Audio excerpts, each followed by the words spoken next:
Welcome to your third lesson, which is where we're going to look at your SWOT analysis. So, we're going to explain what's meant by SWOT.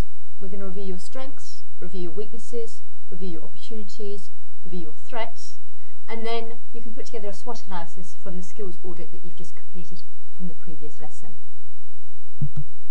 So, remember your first task is to do a skills audit and a SWOT analysis. So, from the last lesson you should have now completed your skills audit and rated each of the skills on a scale of A to E with very clear evidence of why you feel that this is your current skill level. So you've got the worksheet in the previous lesson and you should have completed that.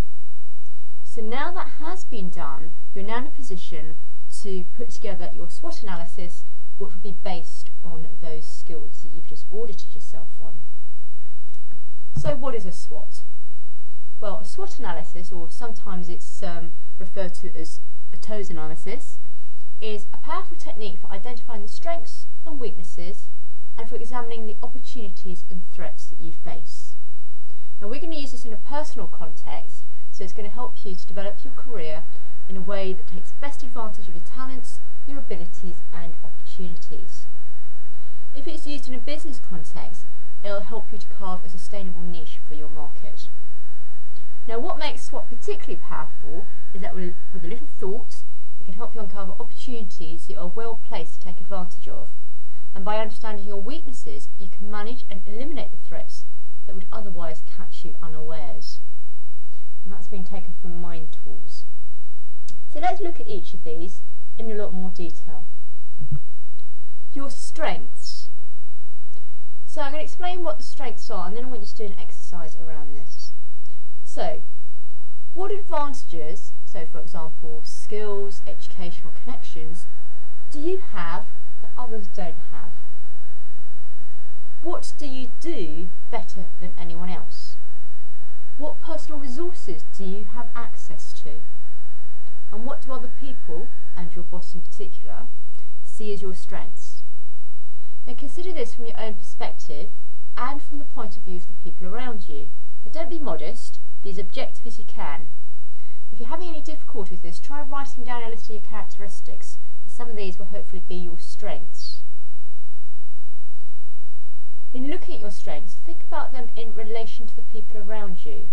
So for example, if you're a great hotel manager and the people around you are great at customer service, then this is not likely to be a strength in your current role, it's likely to be a necessity. So, in a moment I want you to spend some time looking at your strengths and considering from your skills audit which of those skills would you place in the strength category. Let's look at your weaknesses then. Again, you're going to do an exercise around this. When we look at weaknesses, what could you improve? What should you avoid? What things are the people around you likely to see as a weakness? Now again, consider this from a personal and external basis. Do other people perceive weaknesses that you don't see? Do your co-workers consistently outperform you in key areas?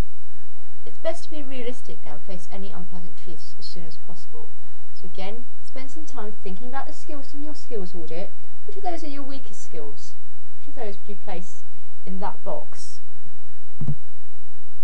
And now to your opportunities. What are the good opportunities facing you?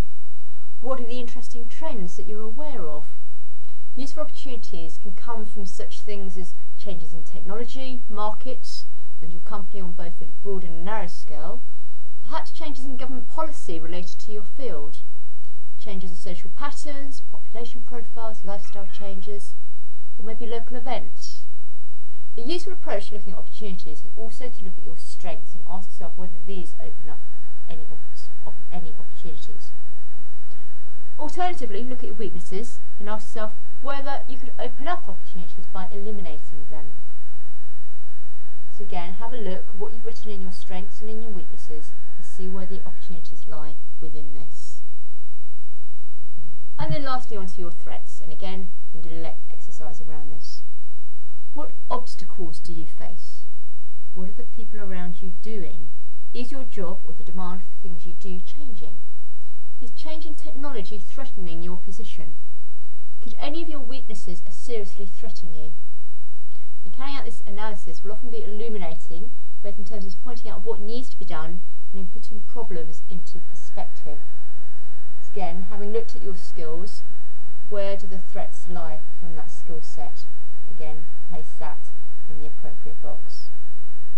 So by answering all these questions and really having a good think about where you are with regards to your skill set and that audit you've just completed, think about your strengths. So what are you good at? This is what you want to build on. Think about your weaknesses. What could be improved on, or you want to reduce or work around these? What are your opportunities that you could exploit? And what are the threats that you need to avoid?